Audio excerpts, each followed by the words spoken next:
Hello, everyone. My name is Licha Canton, and I'm the founding editor-in-chief of Accenti magazine.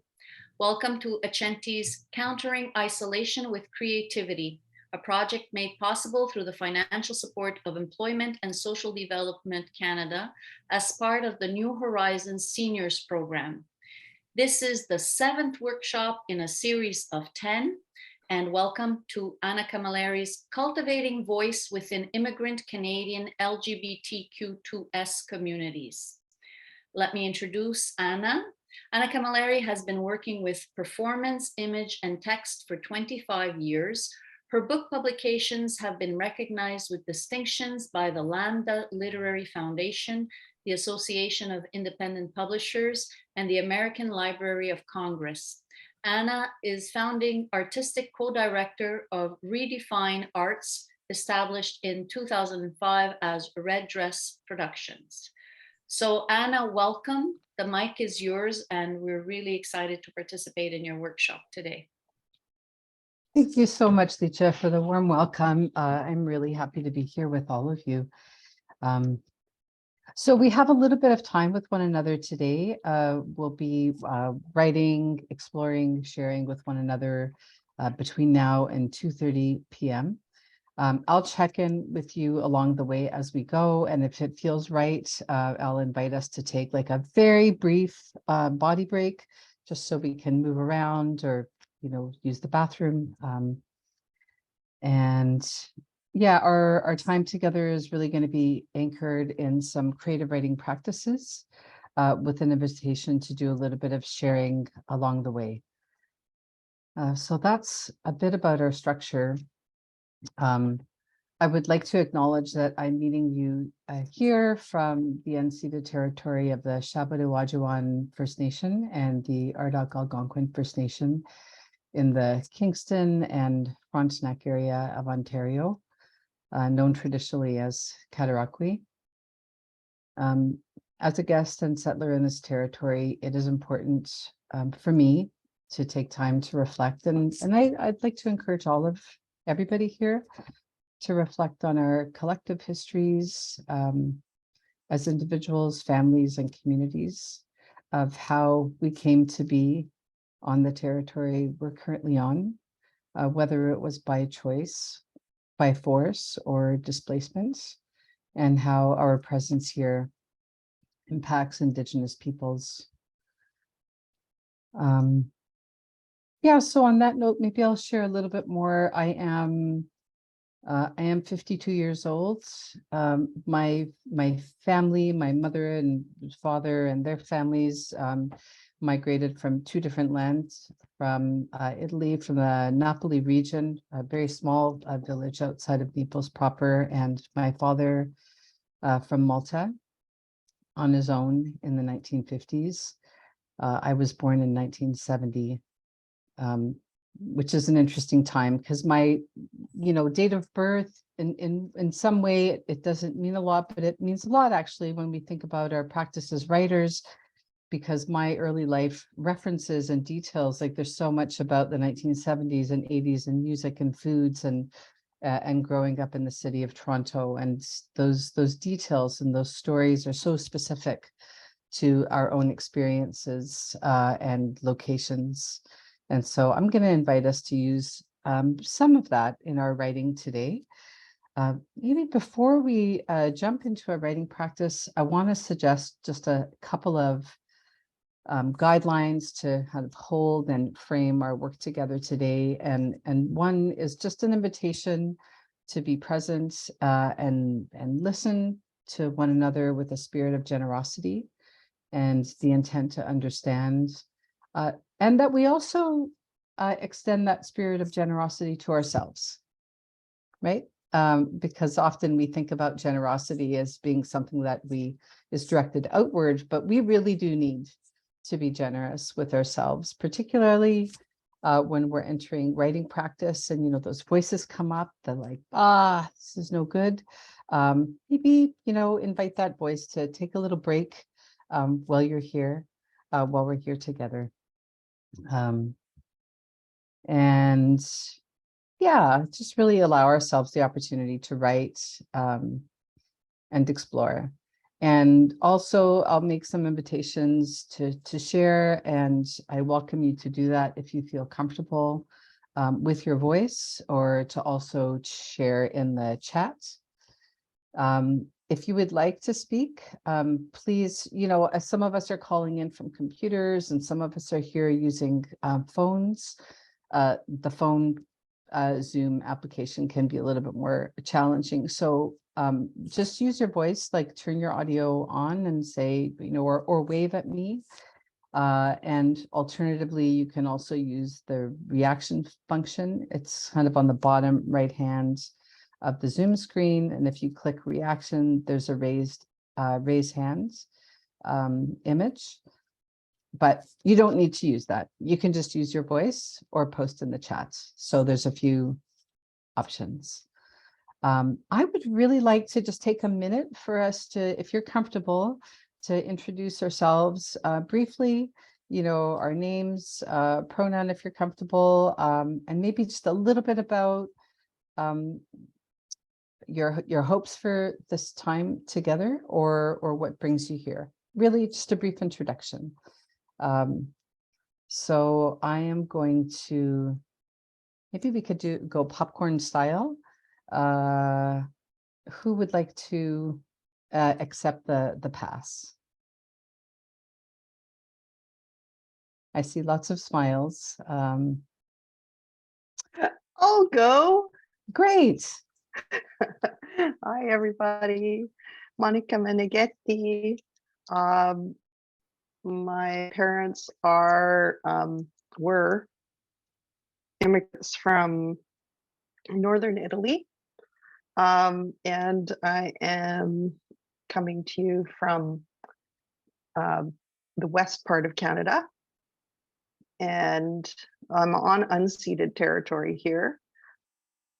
And I am writing like a fiend at the moment and struggling with the material. So I'm looking forward to writing in community today. Lots of writing I'm finding very emotionally activating, as memoir can often be. Mm-hmm. And I'm also an avid meditator and meditation instructor, and that kind of dovetails with my technique and how I source my material and how I take care of myself and how I mentor. So thanks. It's good to see everybody, and I see some people that I haven't met yet. So pleased to meet you. Piacere. So good to meet you. Thank you, Monica. Who would like to introduce themselves briefly? I can go. I mean, I'm the organizer, but I'm also a participant. Yes. So I'm Licia. Middle name is Elisa. Never use it. And my parents are both from the same small town in the province of Venice, Cavarzere, but they were from opposite sides of the Adige, and that's a big problem. So it's a mixed marriage. I'm also in a mixed marriage. Married a Calabrian Montrealer. Somebody told me once that's never going to work, but we've been together for 30 years, so it's still might not work out, but we're still together. And I hardly ever have any time to write, so that's why I participate in the workshops that I organize. I did recently pick up something that I had dropped 2 years ago before the pandemic, so I really haven't been doing that much creative writing since before COVID. And I'm really grateful for this opportunity to take notes and learn from you, Anna. Thank you. Thank you, Licia. So good to be here with you. Maria Pia, would you like to introduce yourself? Absolutely. I'm Maria Pia. My pronouns are she, her. I'm from Italy, but I have a lot of relatives in Canada, and a keen interest in Italian-Canadian literature and culture. I'm glad to have this moment to write with you all, and grateful to be the technical host of this workshop. Thank you. Thank you, Maria Pia. Anna, would you like to? Oh, Jessica, go ahead. Sorry, Anna. Yeah, great.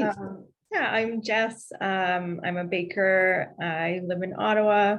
I've also been working on some pretty heavy memoir pieces, and similar to Monica, I was just kind of excited to for the opportunity to write in community with people, because I think, yeah, as memoir writers, we can get really deep into our own minds, and feels good to be around other writers. So thank you for this. Thanks, Jessica. Jess, do you prefer Jess? Either one is fine. Okay. Yeah. There's Anna Romano and Anna Nobile, and Heather's hand just popped up. Heather, would you like to go ahead? Yes, my name is Heather.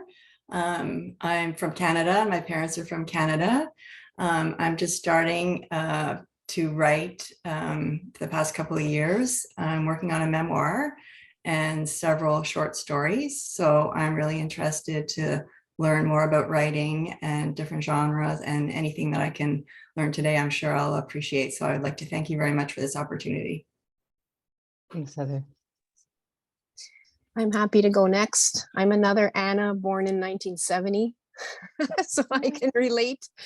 I've done the previous 6 Accenti workshops, so I'm just a keener and I want to do them all. I'm a seasonal writer, as I heard Licia say in Italy a few weeks ago. I'm still working full-time for the federal government, so I just kind of write when I can.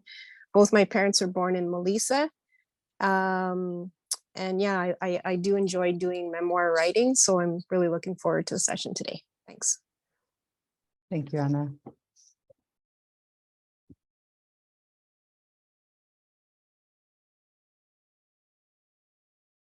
Domenica, would you like to introduce yourself? Your audio is off. Yeah. I was born in Italy and came to Canada when I was 6. So my parents are all from the same tiny village as I am. I happened to marry someone who lived not even 10 kilometers from my place in Italy, just by chance here. Yeah, and we were married for 48 years. He passed away. I do writing, but I don't know. I mean, I've let it go. Licia knows me a little bit, and I write more when I'm in a lot of pain or something awful has happened, like losing my husband threw me off the bus, and I literally had to pick myself up. So I did a lot of writing, but then something happened that changed me, and that's why I've been looking into this. When my grandchild let me know that it was a girl and that transgender, and it's changing the way I look at things, even though I'm a very open-minded and I thought I knew a lot, I realized just how little I know. And I'm having a hard time writing about it. So hopefully I'll be able to include this beautiful child in a very special way after knowing this child that I adore changed 3 years ago. And, you know, so for 12 years, a girl, for 3 years, a boy. And I have no trouble calling his new name, but I make a mistake of he, she all the time. And I'm trying my best, but it's horrible. I really have a difficult time with it. So, and it's not purposely, it just comes out automatic. And he forgives me every time. He goes, I know, Nana, I know. You're trying. So hopefully part of my writing will be able to include this special grandson now. Yeah. And I thank you for, I don't know, we'll see what happens. See what happens with my writing. We will. Yeah. Well, thank you so much, Domenica.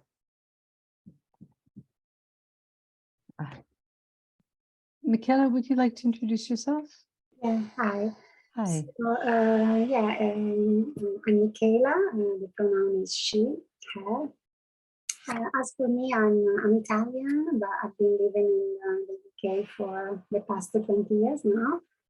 So what is my connection with Canada? I visited Canada many years ago, and I did a bit of a stage, a training at the Italian consulate, and that started my interest on Italian-Canadian writing back in 2002 because I met the Association of Italian-Canadian Writers back then.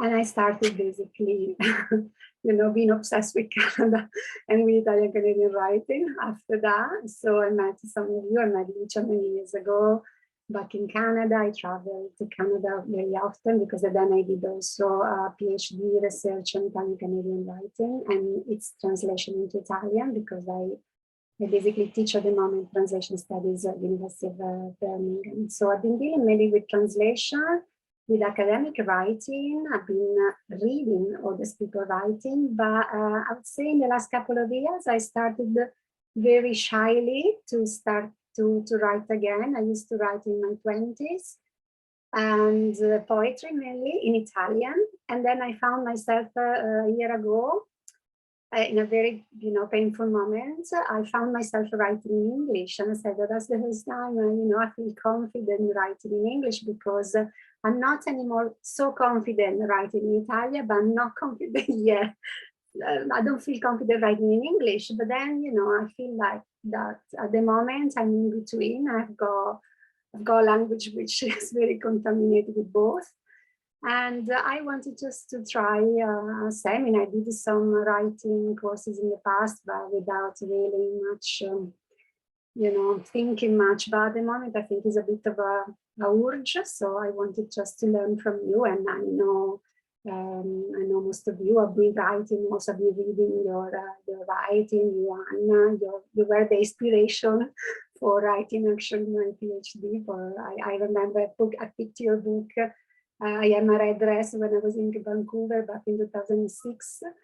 And I was like, I read the book in one day. So I really enjoy reading that. And so I've read also the writings of some of you. So yeah, I'm here today just to get some, inspiration as well. And I don't know if I'm gonna continue writing, but I think, I want to try to see what comes out of today. Yeah. That's wonderful. Thank you, Michaela. And I'm honored. Yeah. Anna, would you like to introduce yourself?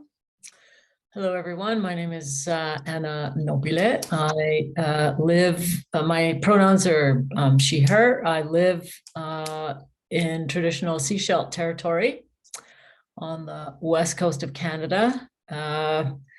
Just this morning, the local authorities declared a local state of emergency because we have no water. It hasn't rained since July.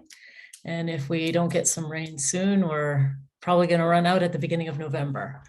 So that's a lot of food for thought when I sit down to write and all this talk about climate change and stuff. It's very real and very personal. I'm working on some short stories at the moment, and I'm looking forward to working with you all today. Thank you, Anna. Okay, so I'm going to set up our first writing practice. I invite us to think about this as an opportunity to warm up and really invite all of our senses on board. So by senses, I mean our sense of hearing, our sense of smell, our sense of touch, our visual sense. So this writing practice I want to introduce as an I come from writing practice. What I want to invite you to do is maybe not think about the biographical details. I'm going to provide an example. I come from sauce cooking on the stovetop for 4 hours on Sunday mornings. I come from maple leaves that have turned red. I come from warm sandwiches and cold cheese. So I want to invite you to really think about where you come from a sensory perspective, the smells, the feelings, the sights, and to write, we could think about it poetically. It could be point form. So this is not about trying to make sense or trying to define who you are, but in a way like kind of explore through images and through the sensory lens. where you come from. So I want to invite you to just maybe ground for a moment. So by ground, what I mean is to really feel the seat that you're sitting on, feel the ground under your feet. Feel yourself planted and rooted in this place, and imagine that there is a root, a taproot that extends down through your body, through the layers of soil, through the water, through the stones, to the very center of the earth where there's some fire energy. We call that energy of bravery and heat and warmth up into your body and extend it up, up, up, up to the sky. And imagine that you have these great limbs, this energy, this circle of energy from the ground through you up to the sky, and it just cycles through and back around. It's like a figure eight. So here we are, rooted. And now from this place of this grounded place, I invite you to just imagine for a moment before you start writing. Just imagine where you come from and some of the senses, the smells, the foods, the sense of touch, the fabrics. Just let these images kind of flutter through your mind. And they might be fleeting, like leaves kind of fluttering down. You can notice them as these images arrive, as these senses arrive.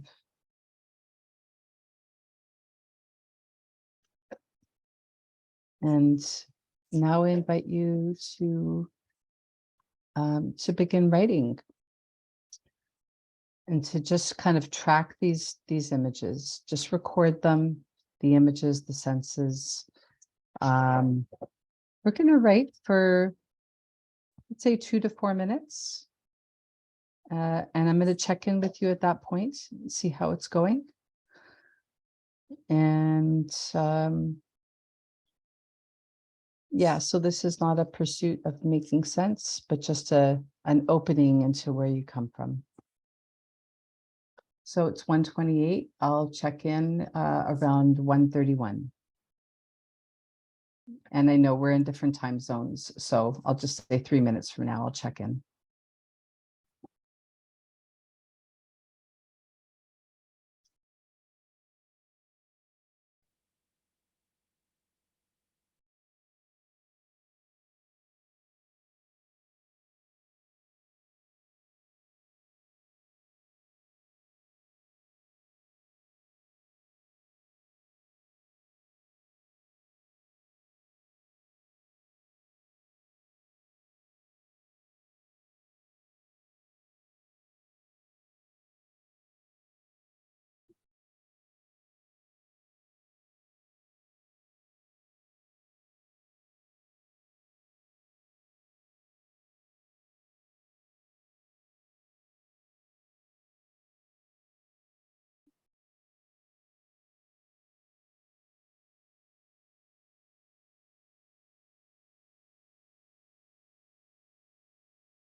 How is everybody doing?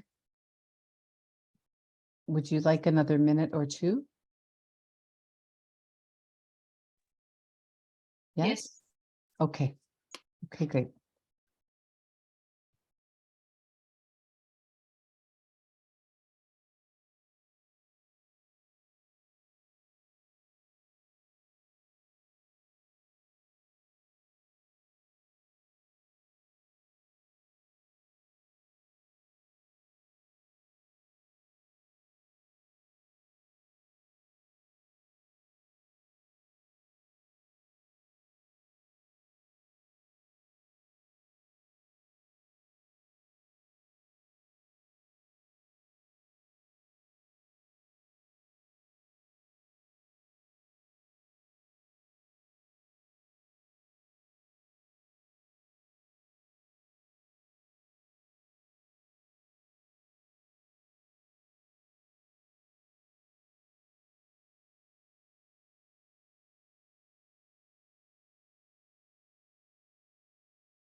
Hey, everyone. I want to invite us to come back for one another. For me, this writing practice is really interesting because it's I've kind of approached my life in a different way. Through the images, there's lots of contrasts that show up, and every time I use this as a warm-up writing practice in my own life, and new things show up. So I'm very curious about what's showing up for you. If you would like to share, the invitation is here. I'm not going to invite you one at a time. I'll just kind of leave the invitation on the table for a couple of minutes, and then maybe we'll have some discussion about it. So let's consider the floor open.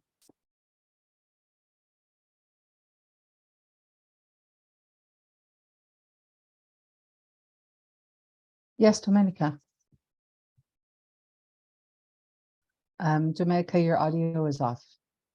Yeah. Okay. I feel a restlessness. It's autumn. I love leaves. I am the leaves. Other times I am the tree. When the autumn leaves fall, they are weak yet so beautiful. These past 2 weeks, I endlessly walk. I stop. I stare. I can't get enough of this beauty. I am the yellow, green, red, orange, gold leaves, and I walk and I see them falling to create a colorful, soft carpet around their trees. I am taking care of Mother Nature, going back to it in all its glory. Not even thinking about how very soon the leaves will rot and go back to Mother Earth. Sometimes I am the tree. strong, straight, beautiful, bare, naked, but strong enough to withstand whatever nature brings on.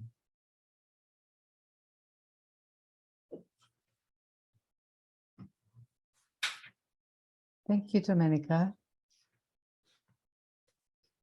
I am resilient throughout the seasons.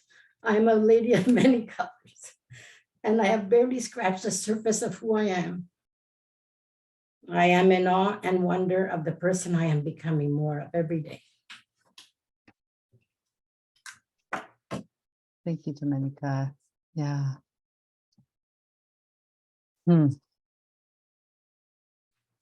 It sounds to me like you, I don't know, discovered something in the writing or found something in that writing. Yeah.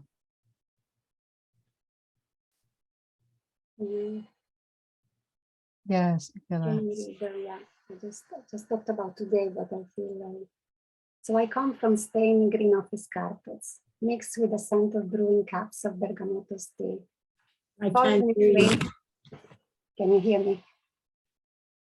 Yeah, following a trail of fish and chips from the chipping on my way home, on a pathway of an autumn of shiny red bricks and yellow leaves gathered at the corner of the street, shy and crispy like the first light in the morning this morning.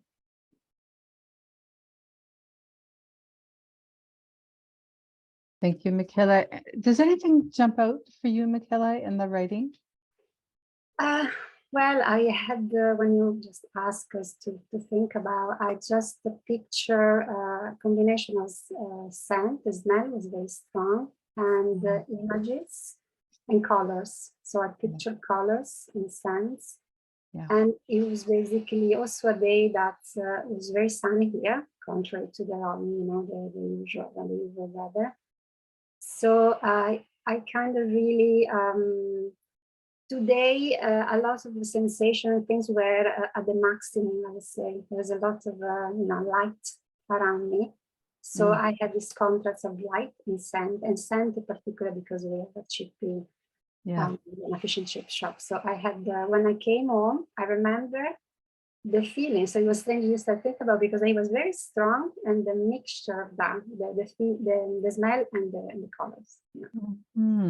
So something I picked out while writing. I remember even more than what I had the impression I had previously. Yeah, so I think the writing kind of shine a light even stronger than that.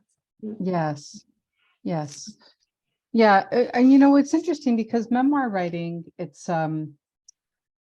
not plot driven. Memoir writing has an organizing principle, like, we can build a kind of a scaffold for memoir writing, but that is about our understanding of our lives. And so for me, a one way into memoir writing has really been trying to suspend, my analysis of things and what I think of things, and to sink into this, what grounds me, like what are the images and the sense and the, what's happening on a kinesthetic level, that really roots stories, and then that kind of provides roads in. So yeah, this is the reason for the writing practice, because often my mind, my very clever mind has the story all figured out, but it's like, but maybe the meaning or what I need to discover is actually not things that I've already thought 100 times. Maybe it's something else, right? So maybe we'll leave the invitation open and see if anybody else would like to share a little bit.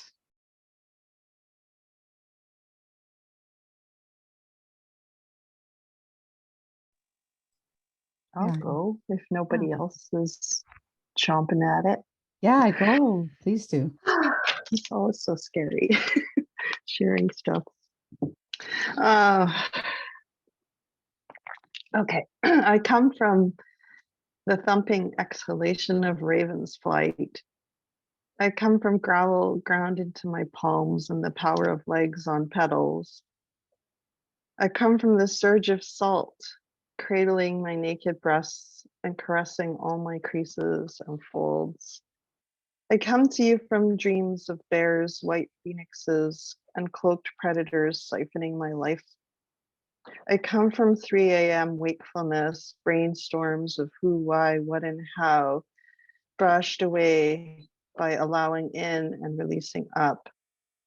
I come from falling upwards and rising downwards. I come from tingling hands, I come from tingling hands, outspoken cartilage, skin on the verge of creases and crepe. I come from questions I'm ashamed to ask, haunting questions. I come from listening for the answers, ears cocked and canted towards the unknowable.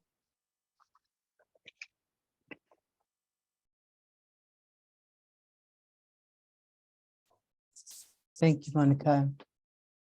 You know, there's so much in the writing that's being shared that's communicating a sense of time and place and, you know, location, like how we relate to the things around us in our lives or what roots us.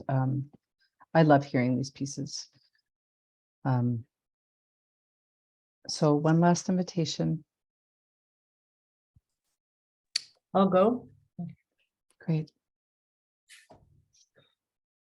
I come from the spicy heat of a northern clime, the sweetness of garlic in a simmering sauce, the calm of rosemary tempered onto roasted potatoes. These queer roots have twisted across continents and countries in search of a place to call home.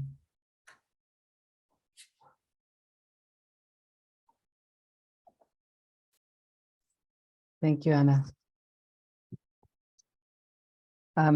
Who would like to keep writing?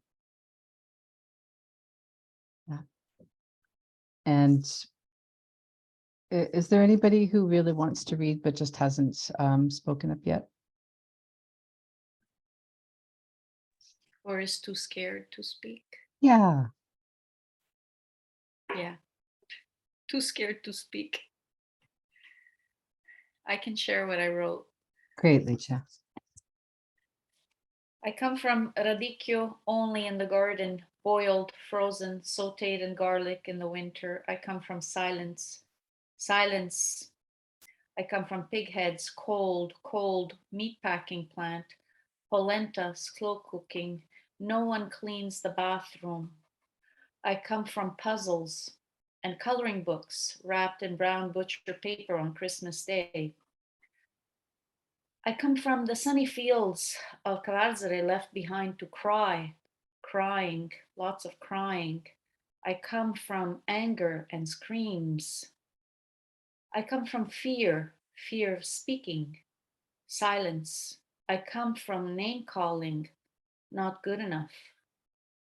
I come from noise, so much noise and silence, my silence. I come from compromise, which replaced all the you have to. I come from feeling our way somewhere. I come from generosity and love. Your shoes match your hair. Your skirt matches your eyes.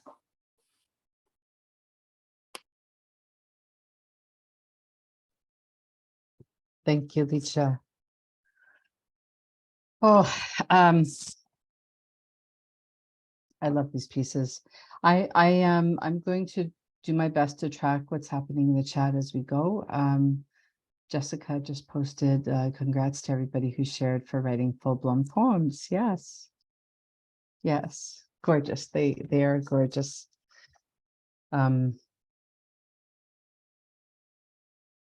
Okay, my next invitation. Are you ready to keep writing? Yeah. Okay, great. So I want you to imagine that your mind is a slide carousel. I'm going to pause here for a moment because for some folks, so anybody who's younger than 30, a slide carousel is like, what are you talking about? Does everybody here know what I'm talking about when I say a slide carousel? You know, so imagine there's an image that's being projected. There's a tray filled with photos. There's this beam of light and dust kind of fluttering through it. And there's the sound, a click. Ah, the image is just, the new image has appeared. So imagine that your mind is a slide carousel and the slide tray is full. It's full of images from your life. When I say click, an image appears. All you have to do is watch the slide that appears in front of you and record what you see. I want you to imagine that the lights have been dimmed and you hear the hum of the fan. You're sitting on the couch. Maybe it's plastic covered. Maybe there's comfy pillows. Imagine this setting. And you have a glass of cola or a coffee or a mango or a hot tea in your hands. And these images are appearing in front of you.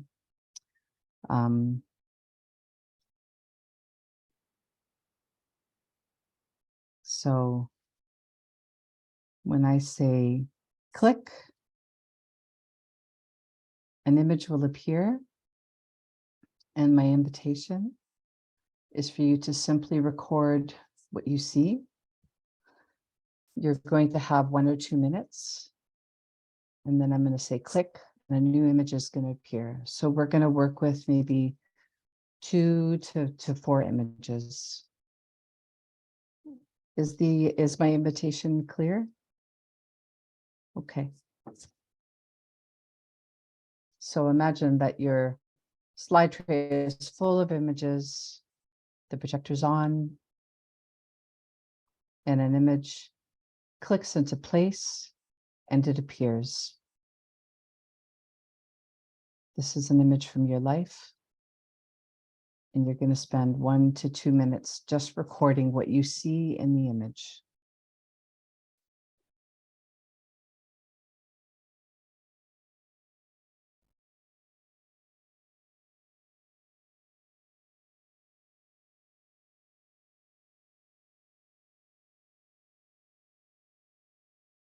And you can start writing whenever you're ready.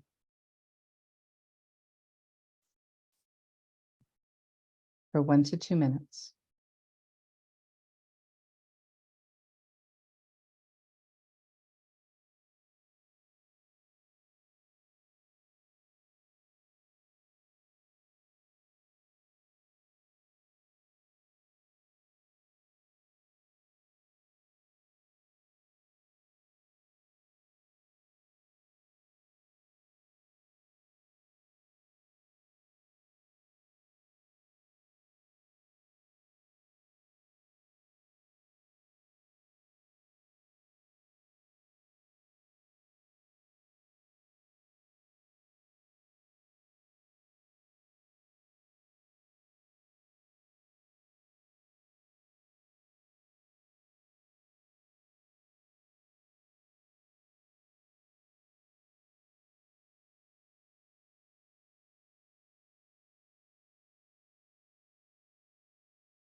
I invite you to welcome a new image in. Imagine that a new image has just appeared. It's in front of you. It's clicked into place, and you're going to record what you see.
I invite you to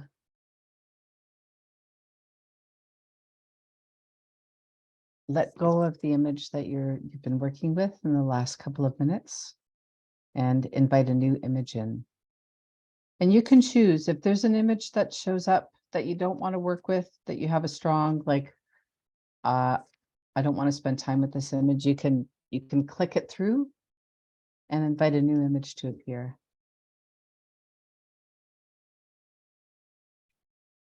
So a new image has appeared. You want to spend some time with this image, recording simply what you see.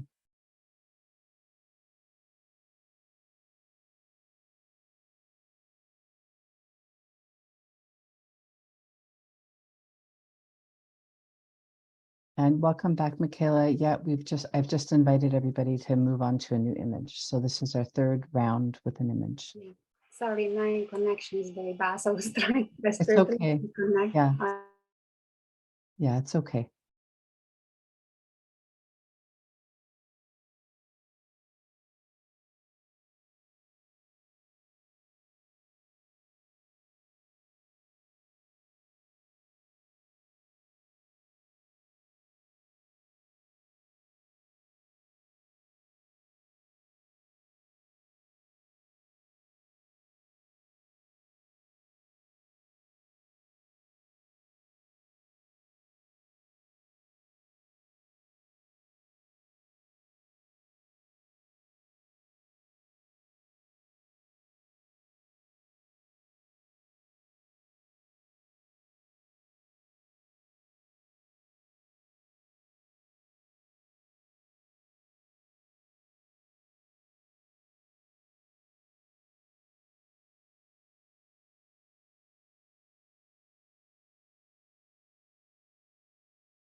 I invite you to spend another minute with this last image that you're working on. And then I'm going to check in with you.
How is the writing going, everyone? Good. Good. So I have a question for you. My question is there an image, like there were 3 images, and you know, you may have spent more time with one than the other. Some of you may have written or recorded 3 images. Some of you may have done something a bit different. That's okay. Is there an image that showed up that was really compelling for you? I see some nods.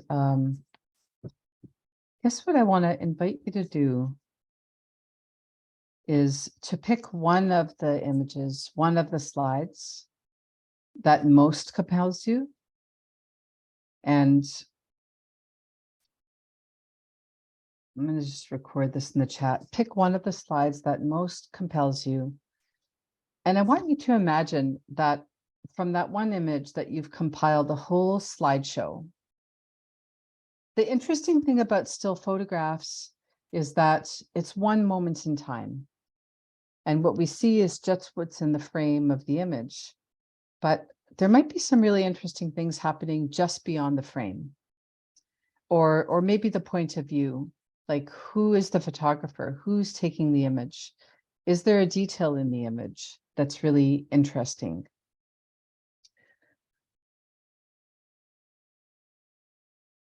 So my question for you is well, before the question is for you to select one image of your 3 images that you're interested in, you're curious about, and maybe ask yourself, what happens or what happened before this image was taken, or what happened after this image was taken?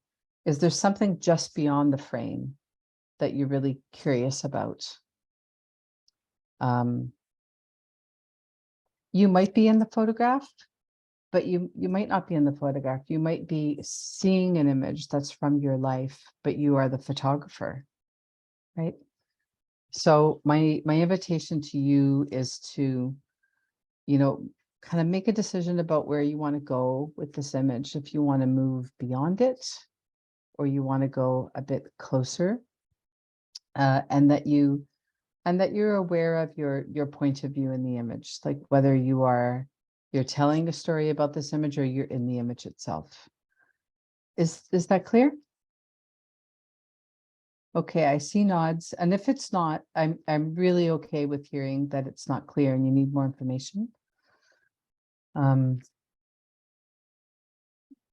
So I want to invite you to take maybe 5, let's take a little bit more time, like 5 to 7 minutes, just to go a little bit deeper into the world of this one image. Okay.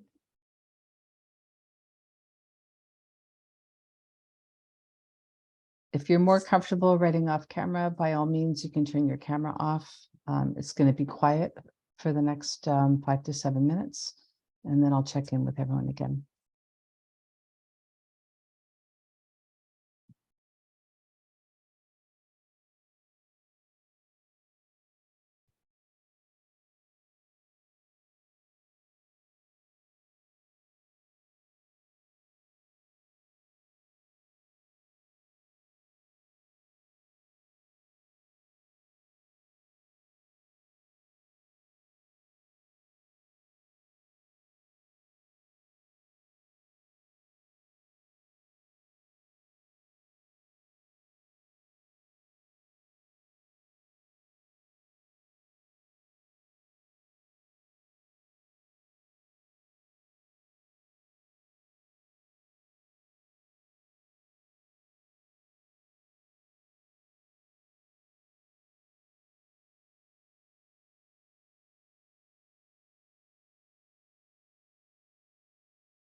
Just a time check, everyone. Would you like a bit more time, or do you feel ready to come back into the whole circle?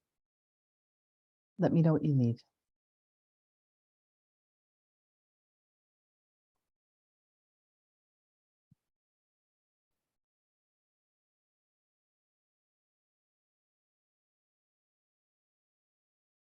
So Anna, I saw a thumbs up from Ana Romano. I'm not sure if that means you feel ready to come back in. Yeah. Okay. And where are other people? Ready? Okay. Okay, great. So we did a writing practice working with 3 images from your life, just recording kind of what you saw in the images. Then I invited you to pick one of the images that was most compelling to you and to explore what was beyond the frame or more details in the frame, and then to pursue what was in that image with some more writing. So I'd like to invite a bit of sharing. If you're comfortable, it would be really wonderful to hear what's been discovered in the writing practice.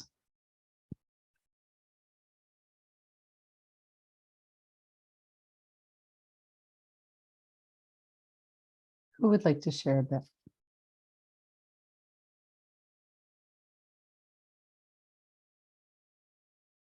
I wish that I could just share some of my own work, but I find that with the timekeeping and just kind of being aware of the pacing of the workshop, that I'm not really able to do a lot of writing. I would like to share, but I don't really have work to share in this moment.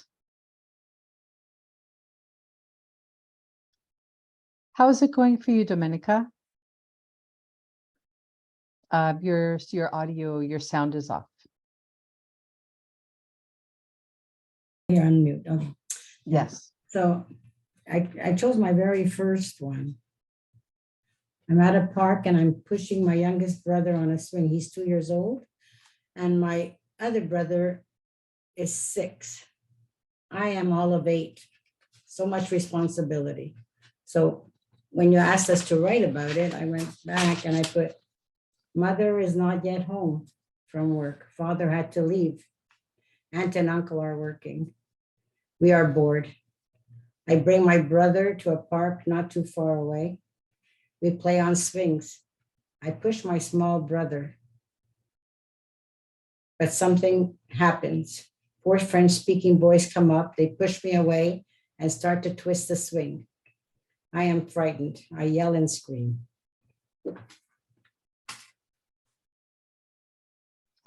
Domenica, thank you for sharing. And I want to also recognize that you wrote in the present tense, which I find it's very exciting that you made that choice without me suggesting it. It really brings like kind of aliveness to when we're working with material from our lives that's rooted in, maybe many years ago.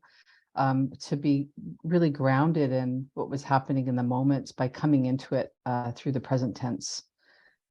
So really exciting. How are you doing, Heather? I'm doing okay.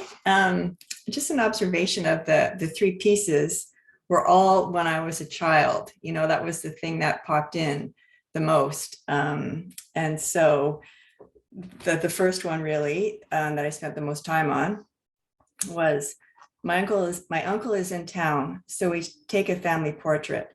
There are 9 of us, so it takes time to organize everyone. Being the oldest child, I am in the back with the adults. I feel alone in the back. My sisters are on the front and I would like to be with them. So that's just an observation that I made just by thinking about that scenario. And was there something productive for you in the practice, Heather? Just when you made the comments about the different, what could happen before the image, after the image, who's taking the image, it just made me think of ways, more things than I originally had thought of. So it opened up my eyes to different perspectives. Yeah. Yeah. Thank you. Yeah, and there's a lot in like just reflecting on that little bit that you shared with like your location and the image, that tells there's a lot of story in there about, family hierarchies and age and, who's at the front and who's at the back. And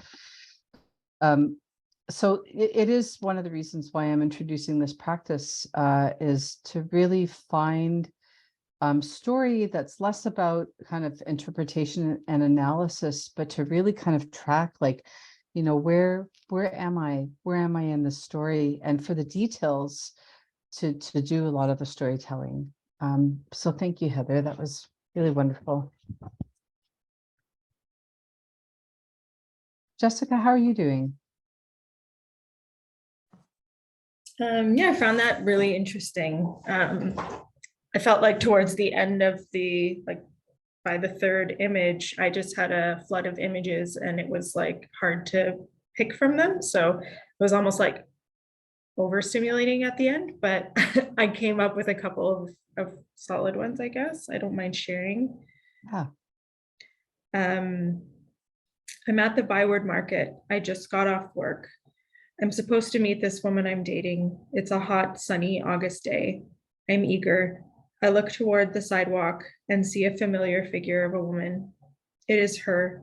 Her hair is tied up in a bun, revealing the entirety of her face. It is the first time I've seen it this way. And I explored it a little bit more in the second part. She spots me from a distance and her expression changes. A joy in her eyes, contagious, radiant.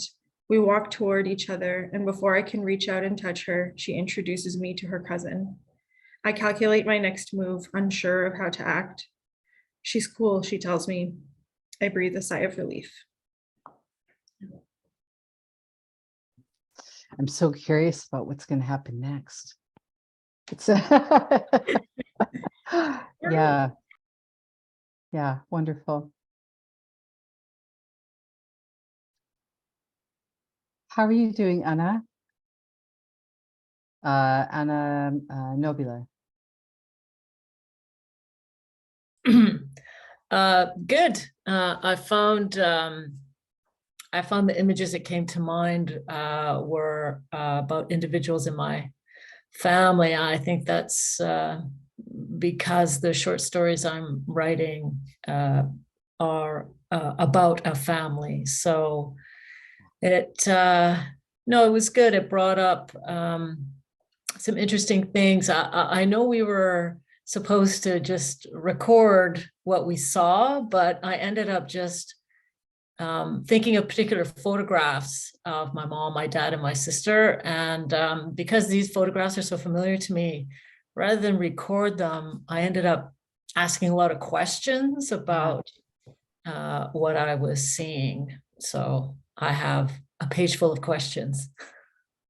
Yeah, that's really rich. I mean, I think that, what you're touching on with the page full of questions can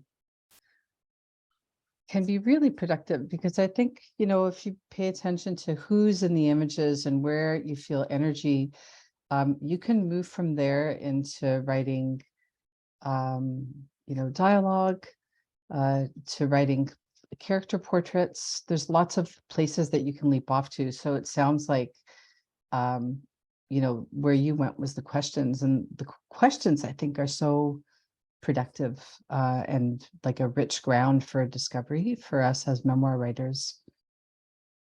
Do you want to share one or two of your questions, Anna? Sure. Dad is a handsome young man in a suit looking directly at the camera, smiling.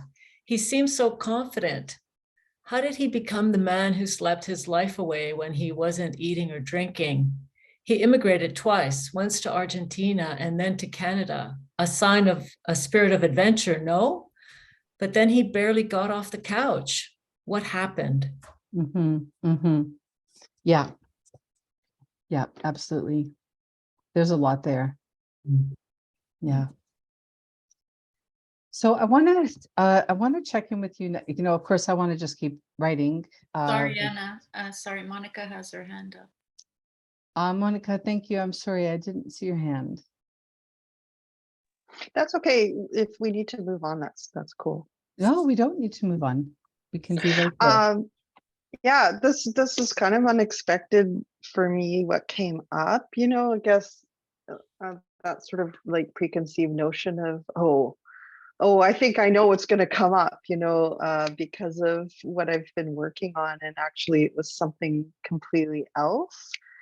And then I could feel myself at a certain point beginning to censor my writing because I was anticipating sharing it. And I thought, well, this might bother somebody. So that was interesting to watch that censorship kick in. And yeah, and like someone else who spoke, I think, I can't remember who now, about that, like, instead of just going image, image, image, I wound up kind of diving into one. And I had a couple of images that I didn't dive into. So that was what I picked to go into in the second part of the exercise. And the first slideshow part, I actually was writing in present tense. And then when we did the second half, I wound up going into past, which I kind of thought, oh, why did that happen? So that was interesting, how it just kind of like naturally changed from present to past. And so it goes, clouds in the shape of an angel pierced by Cupid's arrow. Clouds tracking in a horizontal band, the minute feet of a tiny crab scuttling across sand. The band below it has arching textures, spooning one to the other in a long line, like the iridescent mother of pearl inside a shell. We're lying in the two-toned blue hammock, facing one another, legs scissored, your hairy thighs against my smooth ones, your cunt that's a cock, kissing up against my cunt that's my heart. The lewd expression on your face echoes the energy I feel surging into me. No one with a flesh cock has ever penetrated me like this. So deeply, I can feel your essence pouring out of my fontanelle. And then I went back to clouds in the shape of an angel for the second part.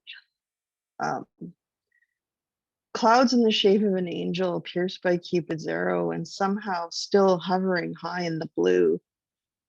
You would have lifted your cell phone, I guess, above you to take the shot.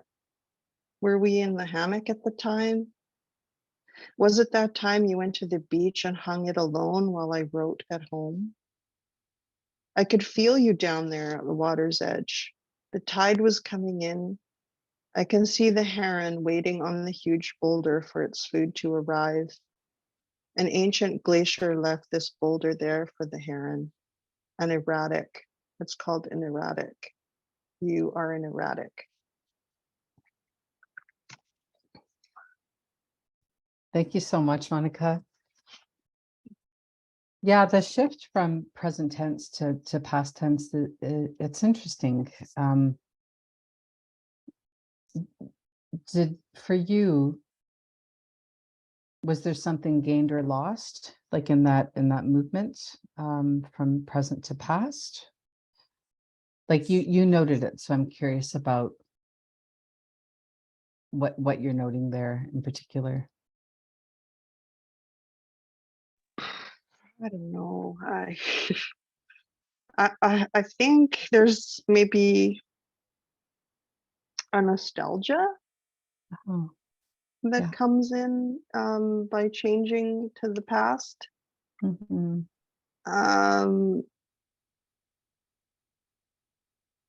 Yeah, yeah, that's the most I can say about that, I think. Mm-hmm. Yeah.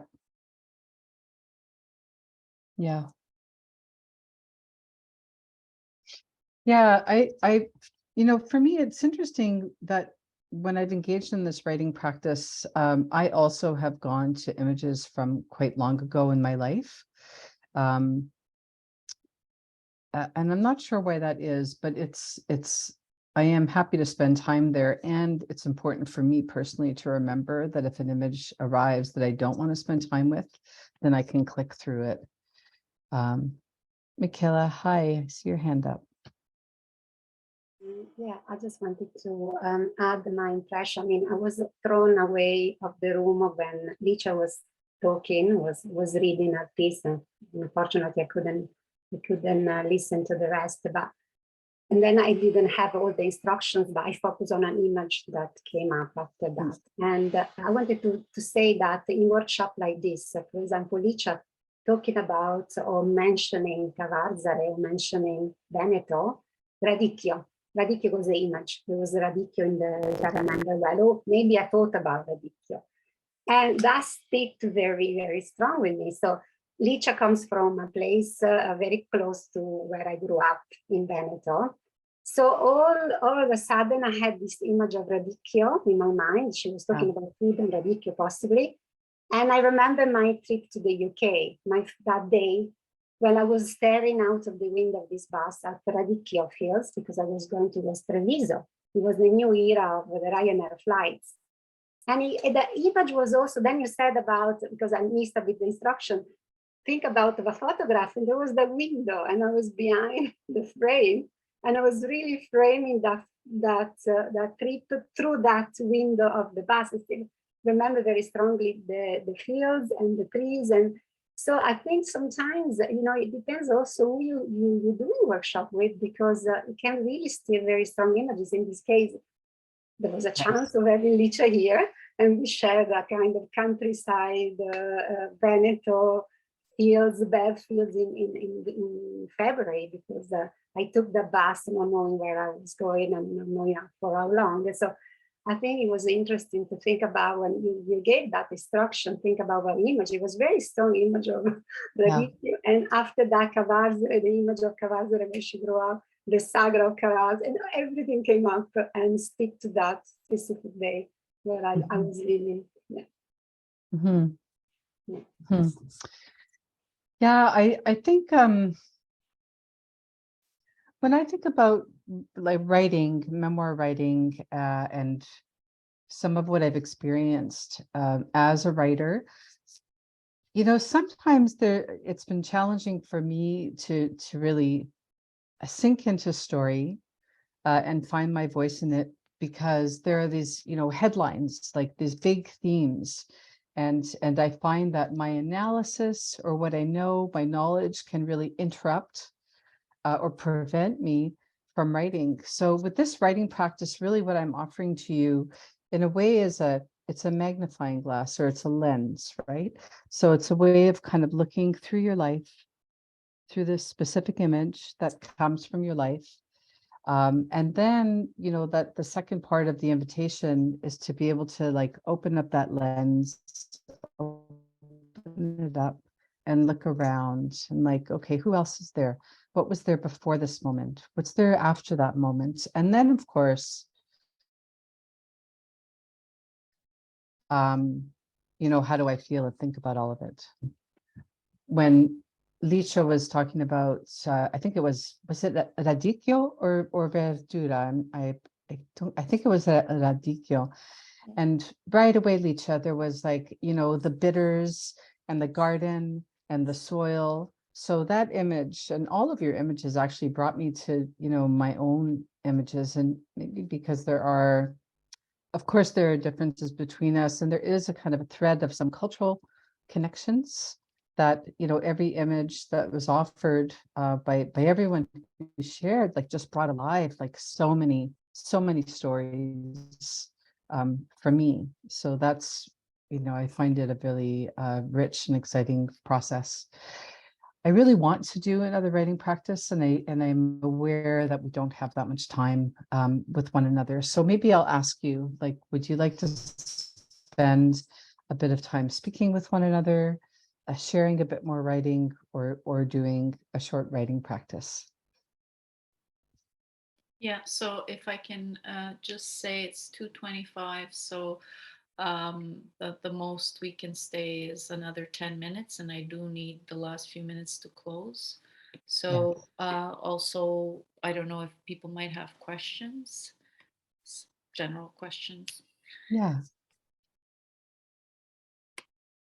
Yeah, and I would say general questions or reflections.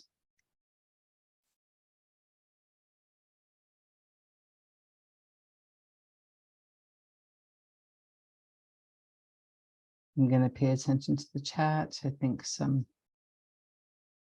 okay, Licha has posted a link to, I believe, upcoming workshops. Yeah, thanks, Licha.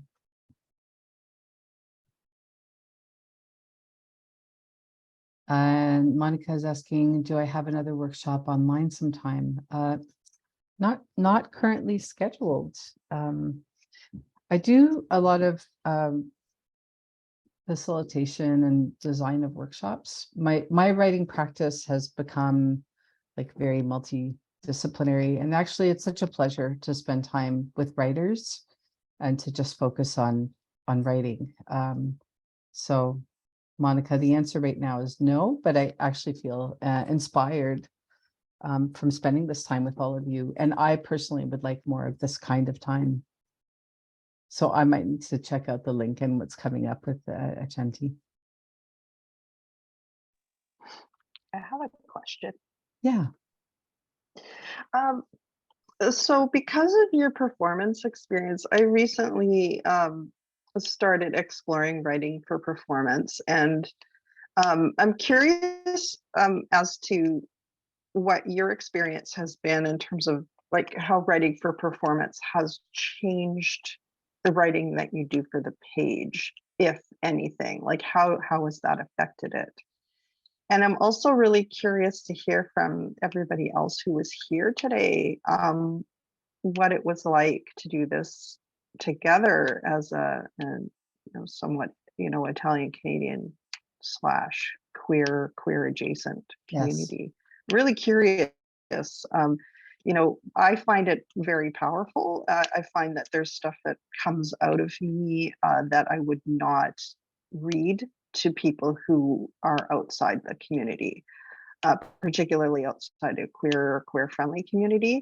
So yeah, I just think it's really important for us to, it's important for me to have these kinds of spaces, and really thank you, Licha, for spearheading these workshops. And yeah, I'm just curious what other people's feelings are, experiences are.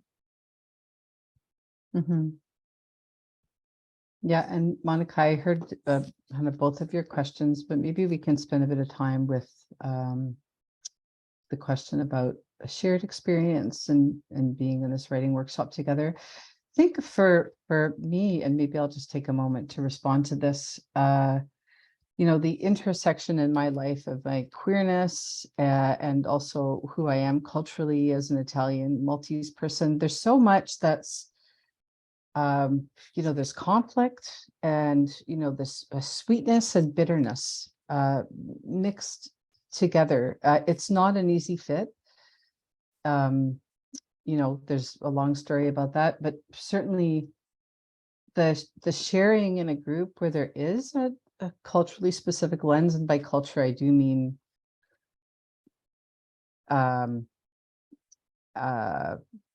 cultural identity in many different ways, and so the kinship I really appreciate here in this space, and also just understanding the references. Does anybody else want to chime in on Monica's question?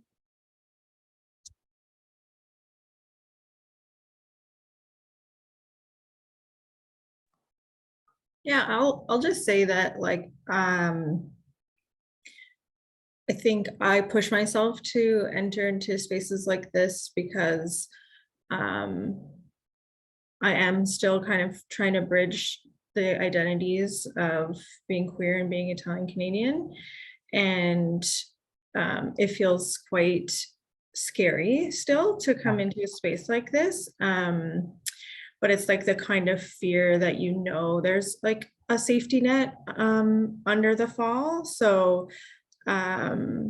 it's like both healing and scary at the same time. So I definitely appreciate knowing that there is a queer-friendly space within the Italian Canadian community, and I try not to miss out, because there's a lifetime of healing that needs to happen. Yeah.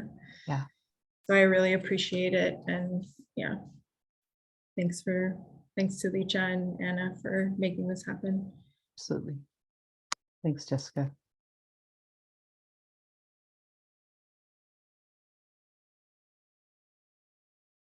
Maybe I'd like to invite, again, no pressure or expectation, but just in the way of kind of sharing any last thoughts and having an opportunity to say goodbye to one another today, to maybe do a go round.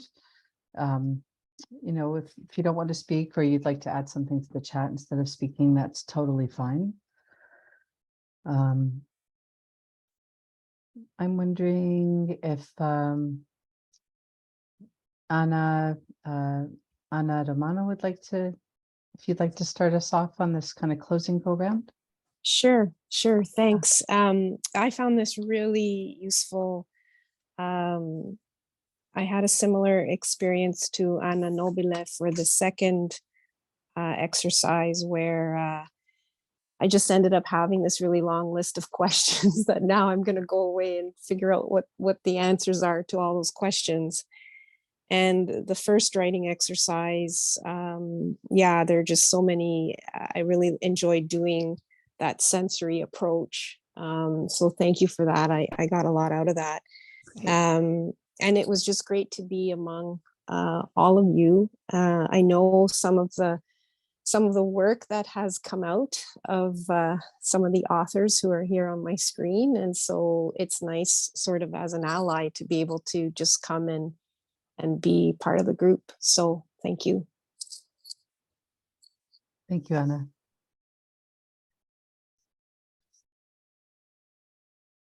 Domenica, would you like to share any last thoughts and maybe say goodbye to the group?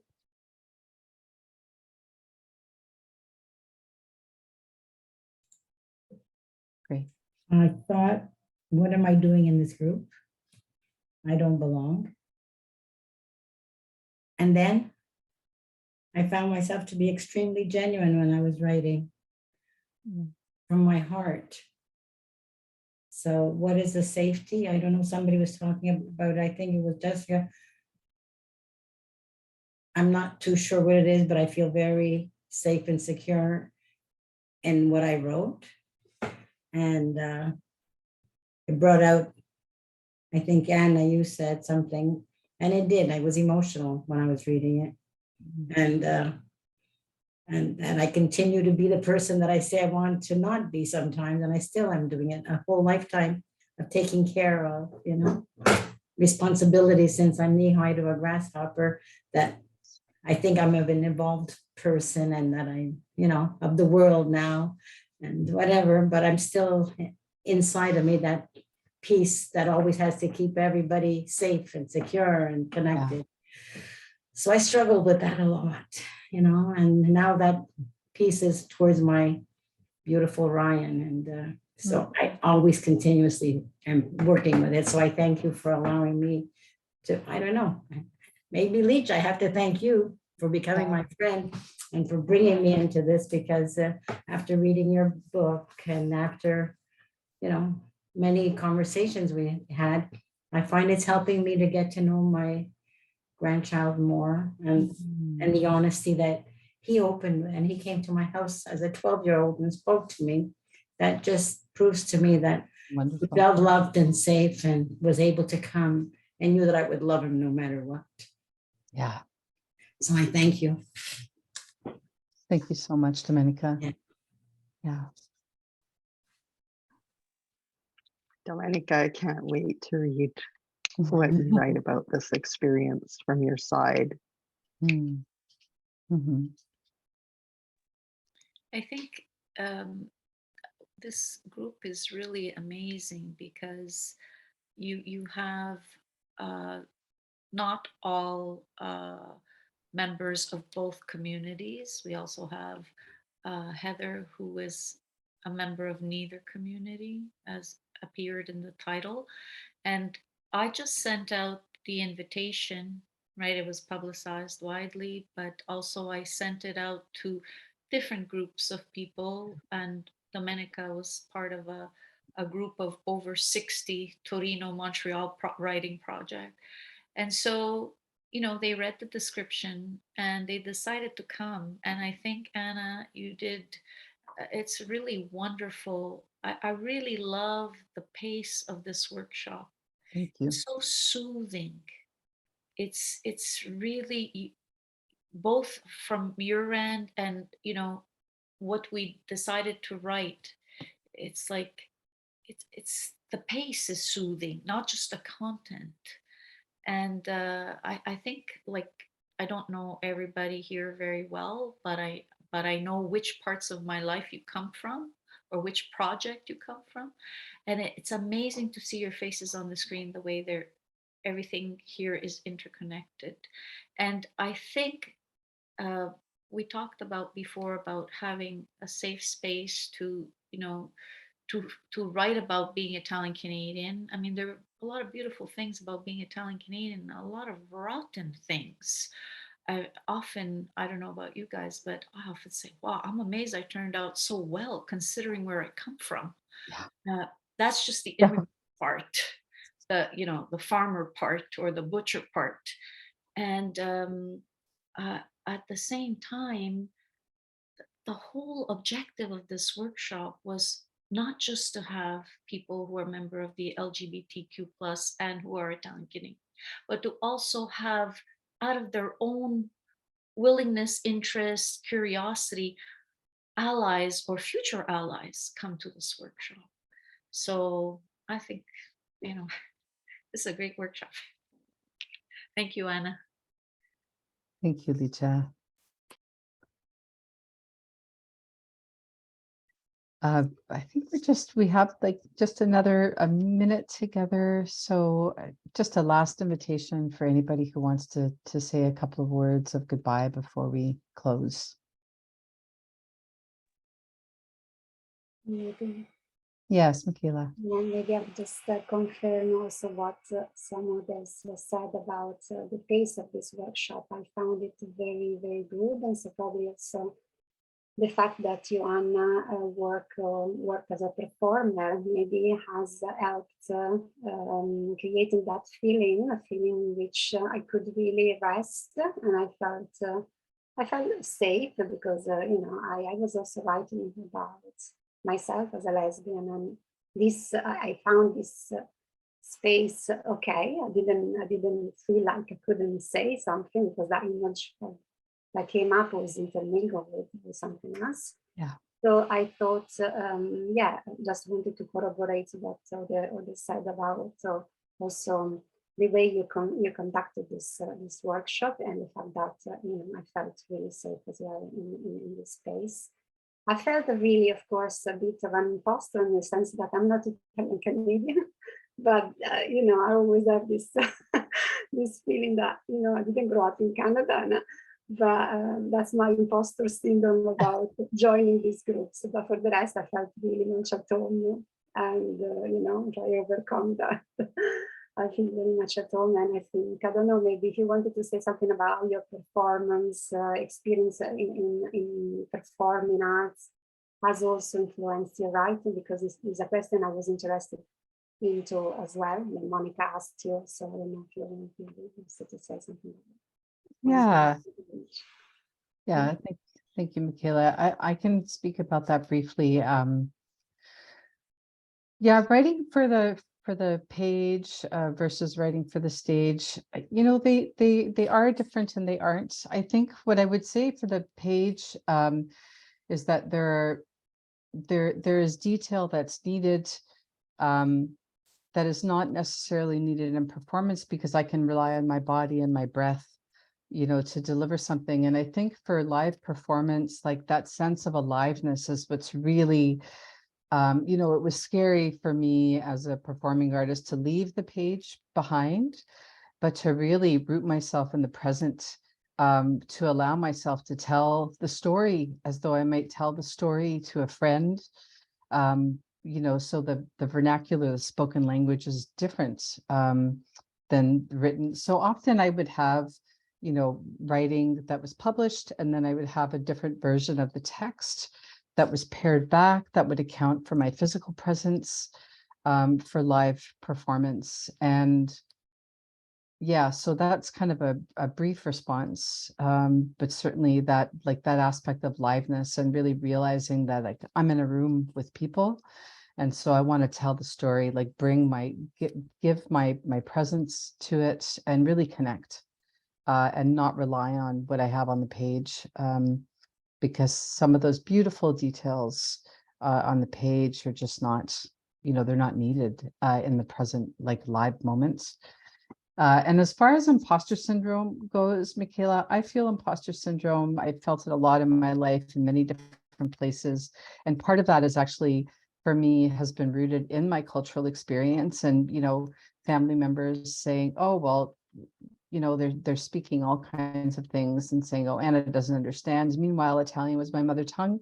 You know, I grew up speaking a dialect that was, you know, not the standard Italian, but I understood everything. And so to be told, like, you're not really one of us, and there are layers to that of, like, you know, being queer, being culturally mixed, Italian and Maltese, so being othered inside of a family has really allowed this root to be taken of imposter syndrome.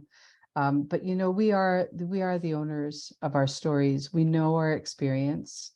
And, you know, I appreciate that the pace has worked well for folks here. Thank you for speaking to that.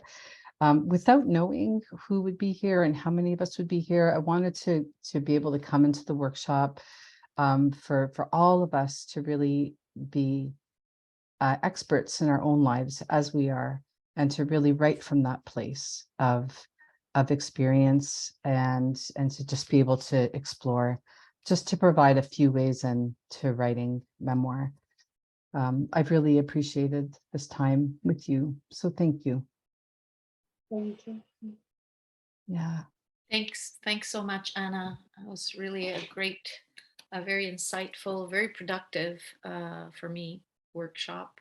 And I want to mention, and I put it in the chat, that you can now register for the next workshop. So that would be workshop 8. And it's on Saturday, November 12th at 1:30 on Zoom, of course. And the title is "What's So Funny? The Pearls and Perils of Caring for a Loved One." And that's with workshop leader Irina Guzzi.